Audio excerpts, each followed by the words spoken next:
जय हिंद विद्यार्थियों, स्वागत है आप सभी का हमारे यूट्यूब चैनल में। विद्यार्थियों, आज कक्षा 12 के प्रश्नावली 12.1 रैखिक प्रोग्रामन के प्रश्नों को हल करना सीखेंगे। तो आइए विद्यार्थियों, देखते हैं प्रश्न संख्या 1 को हल करना सीखते हैं। प्रश्न संख्या 2 में दिया गया है, निम्नलिखित अवरोधक के अंतर्गत z बराबर -3x प्लस 4y का न्यूनतमीकरण ज्ञात कीजिए। x plus 2y less than equal to 8, 3x plus 2y less than equal to 12, comma x greater than equal to 0, comma y greater than equal to 0 दिया गया है। आइए साथियों, इस प्रश्न को हल करना सीखते हैं। पहले इस प्रश्न में जो भी दिया गया है उसको लिख लेंगे। तो लिखेंगे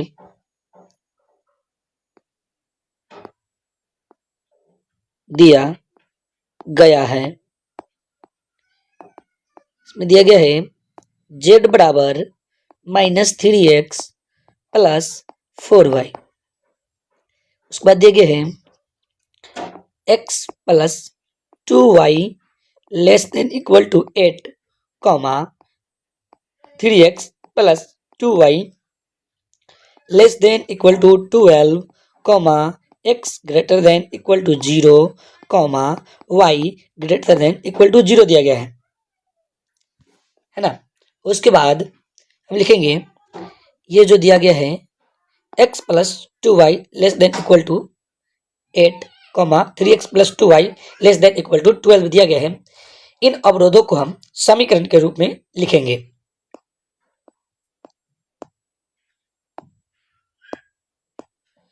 लिखेंगे दिए गए अवरोधों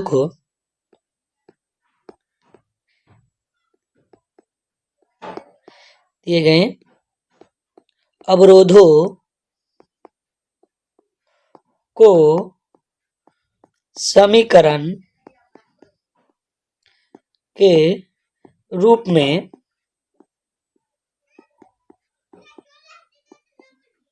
लिखने पर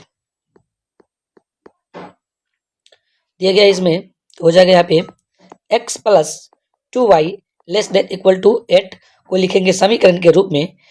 तो यहाँ पे हम इस लेस देन के चिन्ह को हटा देंगे और सिर्फ इक्वल टू लिखेंगे। ठीक है, उसको मान दिए समीकरण 1।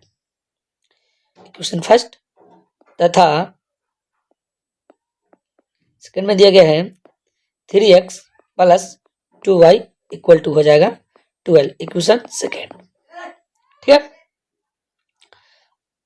अब हम ये दोनों इक्वेशन में x बराबर 0 और y बराबर 0 रख के x y के मान को ज्ञात करेंगे दोनों इक्वेशन में। चलिए नेक्स्ट पेज में चलते हैं। तो फर्स्ट पेज में दिया गया था, फर्स्ट इक्वेशन में दिया गया है समीकरण 1 से, समीकरण 1 में दिया गया है x plus 2y equal to 8। यहाँ पे देख सकते हैं x plus 2y equal to 8 दिया गया है। लिखेंगे x plus 2y equal to 8। ठीक है, अब यहाँ से हम लोग x बराबर 0 एक बार रखेंगे और y बराबर 0 रख के x y के मानों को ज्ञात करेंगे। लिखेंगे जब x बराबर 0 हो तो यहाँ पर हो जाएगा 0 प्लस 2y इक्वल टू 8, इसीलिए 2y इक्वल टू 8, इसीलिए y इक्वल टू 8/2 हो जाएगा, है कि ना। इसको हम लिख सकते हैं 2 से काट सकते हैं, डिवाइड होगा 4, इसीलिए y इक्वल टू 4 आ जाएगा। यहाँ से y का मान आ गया मेरे पास 4। अब हम y बराबर 0 रखेंगे इसी समीकरण में और x के मान ज्ञात करेंगे। तो लिखेंगे जब y इक्वल टू 0 हो तो यहाँ पे हो जाएगा x प्लस 2 इंटू का 0 इक्वल टू 8, इसीलिए x इक्वल टू आ जाएगा 8, क्योंकि 2 इंटू 0 0 हो जाएगा। तो हमें x का भी मान पता हो गया यहाँ से। ठीक है, अब एक बॉक्स बना लेंगे यहाँ पे छोटा सा, जिसमें एक्स वाई के मान को रख सके।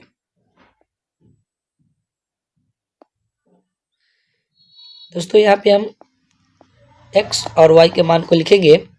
देखिए x का मान जब इस समीकरण में 0 रखे थे तो y का मान 4 आया है, यहाँ पे लिख देंगे y का मान 4। और जब हम देखेंगे y बराबर 0 रखे थे तो x का मान आया है 8, तो यहाँ पे लिखेंगे y का मान जब 0 रखे थे तो x का मान 8 आया है। ठीक है, इसी प्रकार से हम चलेंगे समीकरण 2 में। देख लेते हैं समीकरण 2 में दिया गया है 3x plus 2y equal to 12। तो इसको लिखते हैं नेक्स्ट पेज में। समीकरण 2 से चलेंगे तो लिखेंगे इसमें 3x plus 2y equal to 12 दिया गया है। इसमें भी सेम टू सेम समीकरण एक के ही जैसे x बराबर 0 और y बराबर 0 रख के x y के मान को ज्ञात करेंगे। तो लिखेंगे इसमें जब x बराबर 0 हो तो यहाँ पे हो जाएगा 3 into 0 plus 2y equal to 12। Okay, या 3 इंटू 0 0 हो जाएगा, इस मान को नहीं लिखेंगे, यहाँ पे आ जाएगा 2y इक्वल टू 12 हो जाएगा। इसीलिए यह 2 से डिवाइड होगा तो y इक्वल टू लिख सकते हैं यहाँ 12 बाई 2 या डिवाइडेड बाई 2। इसको डिवाइड करेंगे 6 से डिवाइड हो जाएगा, इसीलिए y इक्वल टू आ जाएगा 6। ठीक है, इसी प्रकार से हम y इक्वल टू 0 रख के x का मान को ज्ञात करेंगे। लिखेंगे जब y इक्वल टू 0 हो तो y इक्वल टू जब 0 होगा यहाँ पे समीकरण आ जाएगा 3x plus 2 into 0 equal to 12 आ जाएगा, है कि ना। 12 हो जाएगा तो बताए 2 इंटू 0 0 हो जाएगा, या 3x इक्वल टू 12 हो जाएगा। इसलिए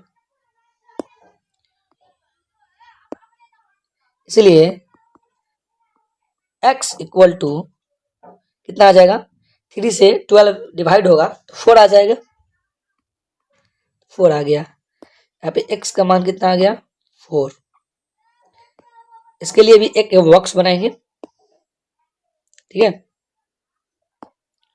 इधर साइड में बना लेते हैं बॉक्स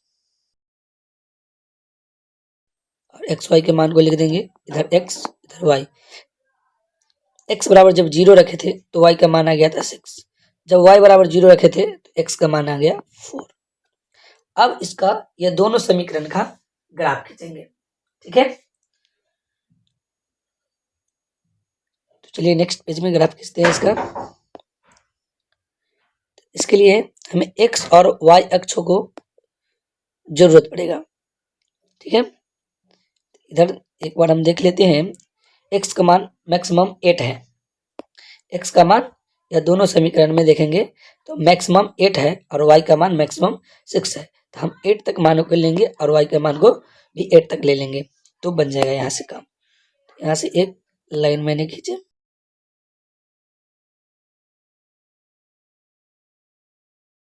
यह हो जाएगा x अक्ष और इसको बोलेंगे y अक्ष, और ये हो जाएगा मूल बिंदु 0,0, इसको O मान देते हैं O, यह हो जाएगा 0,0। मूल बिंदु का निर्देशांक 0,0। x का मान 8 तक है तो यहाँ पर 8 लाइन खींचेंगे, 1 2 3। उसी प्रकार से y के मानों को भी खींच लेंगे, यहाँ हो जाएगा 1 2 3 इन सभी मानों को समीकरण 1 और समीकरण 2 की सहायता से हम लोग इसका आलेख खींचेंगे। यहाँ पे देखेंगे x का मान 0 और y का मान 4। तो पहला बिंदु हमें आ गया x का मान 0, y का मान 4 है कि नहीं। तो यहाँ पे देखेंगे x का मान 0, यहाँ पे आ जाएगा x का मान 0 और y का मान आ जाएगा 4, तो यहाँ पे हो जाएगा। तो पहला बिंदु हमें मिल गया 0,4 मिल गया, ठीक है। उसके बाद दूसरे बिंदु है 8,0। 8,0 यहाँ पे देख लीजिए क्या है, x का मान 8 और y का मान 0। तो इसका बिंदु आ जाएगा यहाँ पे हो जाएगा यह बिंदु, क्योंकि y का मान 0 हो जाएगा तो यहाँ, और x का मान 8 तो यहाँ आ जाएगा। तो यह बिंदु हमें प्राप्त हो गया। इसको लिख देंगे यहाँ पे 8,0। अब यह दोनों रेखाओं को सहायता से इन दोनों बिंदुओं को मिला देंगे। इस प्रकार से आप लोग स्केल की सहायता से मिला सकते हैं, ठीक है। अब नेक्स्ट समीकरण में चलेंगे। तो यहाँ पे दिया गया है x का मान 0 और y का मान 6 और यहाँ पे x का मान 4 और y का मान 0। इसका भी हम लोग आलेख खींचते हैं। पहला में दिया गया x का मान 0 और y का मान 6। तो यहाँ पे आ जाएगा यह बिंदु, x का मान 0, y का मान 6। कोई प्रॉब्लम। उसके बाद दिया गया है x का मान आ गया यहाँ पे 4 और y का मान 0। तो यह बिंदु आ जाएगा यहाँ पे। इसको लिखेंगे हम लोग कितना, 4,0। इस बिंदु को लिखेंगे 4,0 और इसको भी स्केल की सहायता से आप लोग मिलाइएगा। इस प्रकार से दोनों बिंदु को मिला देंगे एक रेखा के द्वारा। कुछ इस प्रकार से मेरा ग्राफ बन जाएगा, ठीक है। तो इन दोनों रेखाओं के समीकरण को लिख देते हैं। यह जो है रेखा x + 2y = 8 का समीकरण है। इसका समीकरण है x + 2y = 8 का आलेख है। यह है 3x +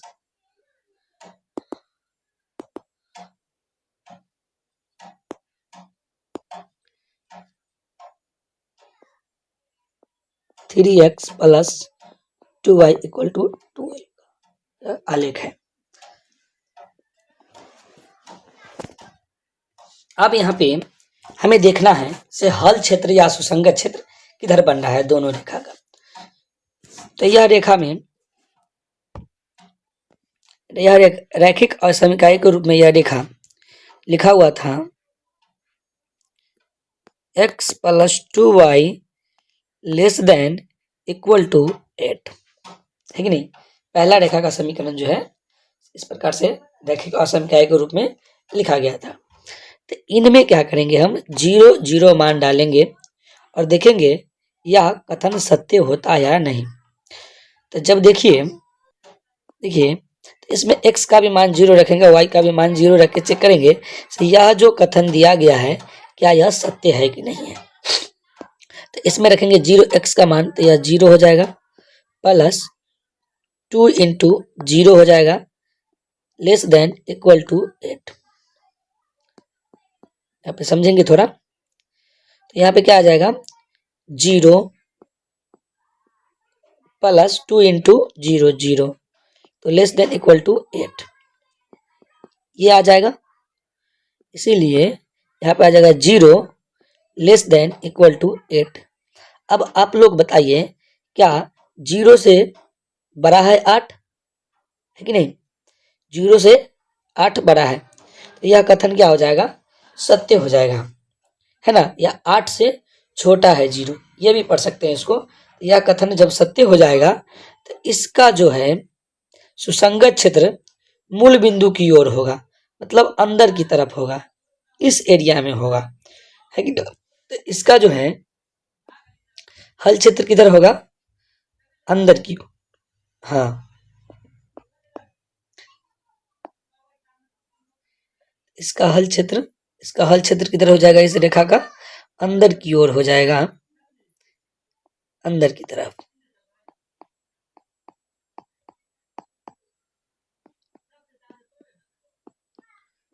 इस रेखा का हल क्षेत्र अंदर की ओर हो जाएगा।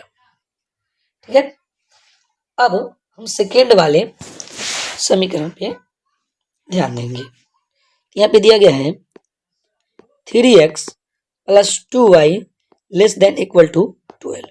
इसमें भी 0 मान रख के देखेंगे से क्या यह सही होता है कि नहीं, सत्य मान होता है कि नहीं। तो 2 into 0 less than equal to कितना, 12 आ जाएगा, है कि नहीं। तो यह भी है से 0 plus 0 less than equal to 0 आ जाएगा मान यहाँ से, इसीलिए 0 लेस देन इक्वल टू 12 आ जाएगा। अब क्या यह 12 जो है से 0 से बड़ा है कि नहीं, 0 से बड़ा है, तो यह भी मान सत्य हो जाएगा। तो इस रैखिक असमका का भी हल क्षेत्र जो है से ओरिजिन यानी कि मूल बिंदु की ओर होगा, अंदर की ओर होगा। ठीक है, इसका भी हल क्षेत्र किधर होगा, अंदर की तरफ होगा। इसका भी हल क्षेत्र अंदर की तरफ होगा। तो यहाँ पे देखेंगे जो कॉमन वाले भाग हैं, तो कॉमन वाले दोनों रेखाओं का कॉमन पार्ट क्या है इसमें, तो देखेंगे दोनों रेखाओं का जो है हल क्षेत्र इस एरिया में बन रहा है ना। तो इन कॉमन वाले भाग को हम लोग पेंट करेंगे। ठीक है, चलिए कॉमन वाले भाग को पेंट करते हैं।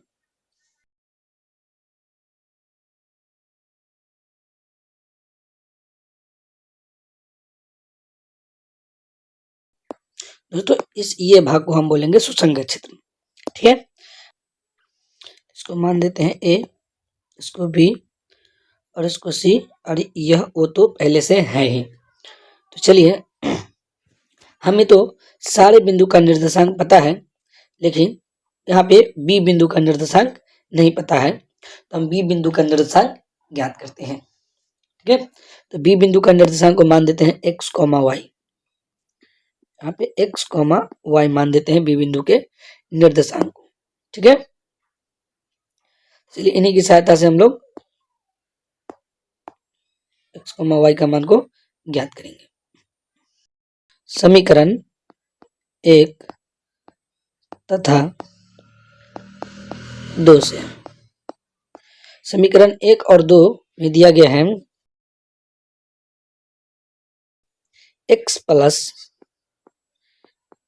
2y इक्वल टू 8, और इधर दिया गया है 3x plus 2y equal to 12। कितना दिया है, 12, है ना। ये समीकरण मेरा 1 है और ये समीकरण मेरा 2 है। तो लिखेंगे समीकरण 2 माइनस समीकरण 1 से। समीकरण 2 में से 1 को घटा देंगे तो यहाँ पे आ जाएगा मेरा मान, x का मान ज्ञात हो जाएगा। तो लिखेंगे 3x plus 2y equal to 12, इधर x plus 2y equal to 8, इधर माइनस, ये भी माइनस, ये भी माइनस। ठीक है, तो ये हो जाएगा प्लस माइनस 0 खत्म, इधर हो जाएगा 2x इक्वल टू हो जाएगा 4।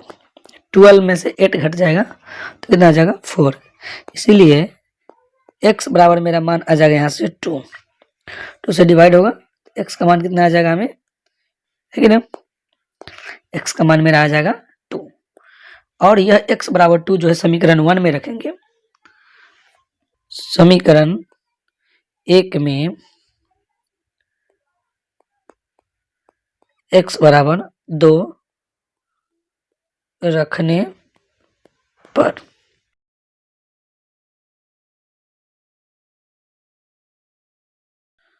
2 प्लस 2y इक्वल टू 8 हो जाएगा।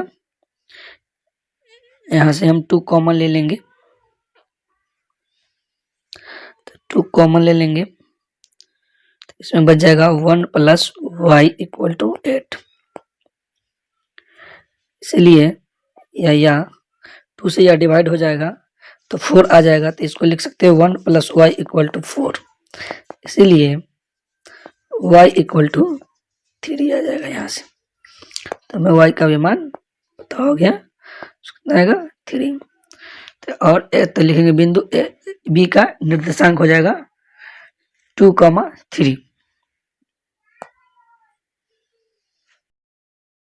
अब हम इन सारे एबीसी कॉर्नर पे हम मैक्सिमम मान और मिनिमम मान को ज्ञात करेंगे।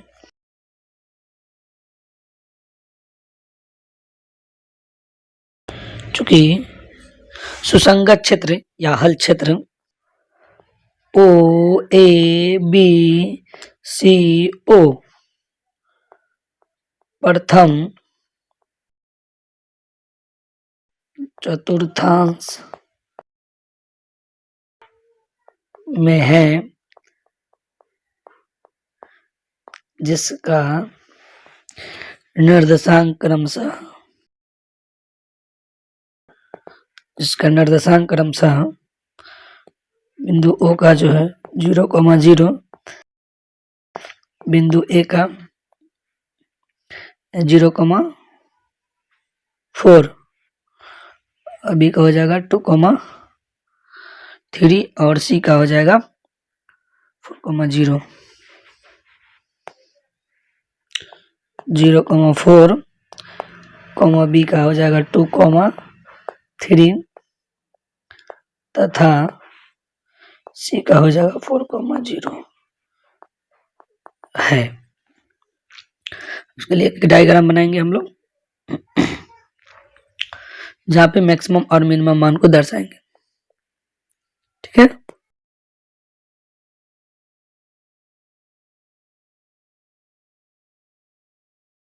चर मान को लिख देंगे।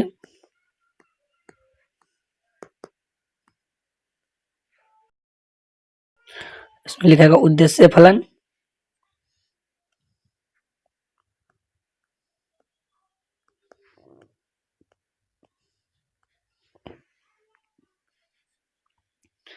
देख लेंगे प्रश्न में उद्देश्य फलन क्या दिया गया है। तो उद्देश्य फलन z बराबर -3x प्लस 4y दे दिया है। उद्देश्य फलन पहला a 0,4, b आ गया है 2,3 और c आ गया है 4,0। इन सभी मान को इस z बराबर -3x प्लस 4y समीकरण में रखेंगे। लिखेंगे z बराबर x का मान रखेंगे 0, तो यह हो जाएगा 0, इधर आ जाएगा y का मान रखेंगे 4, तो हो जाएगा 16 है ना। z बराबर आ जाएगा इधर, फिर से जब x का मान रखेंगे 2 तो आ जाएगा -6 और इधर रखेंगे तो 12, तो यह आ जाएगा 6 और इधर आ जाएगा x का मान रखेंगे 4, y का मान रखेंगे 0, तो हो जाएगा 4 -3 इंटू 4 और प्लस 4 इंटू 0 हो जाएगा, तो z बराबर आ जाएगा यहाँ पे -12। प्रश्न पूछा है इसमें न्यूनतमीकरण मान ज्ञात करें, तो लिखेंगे अतः z बराबर -3x प्लस 4y का न्यूनतमीकरण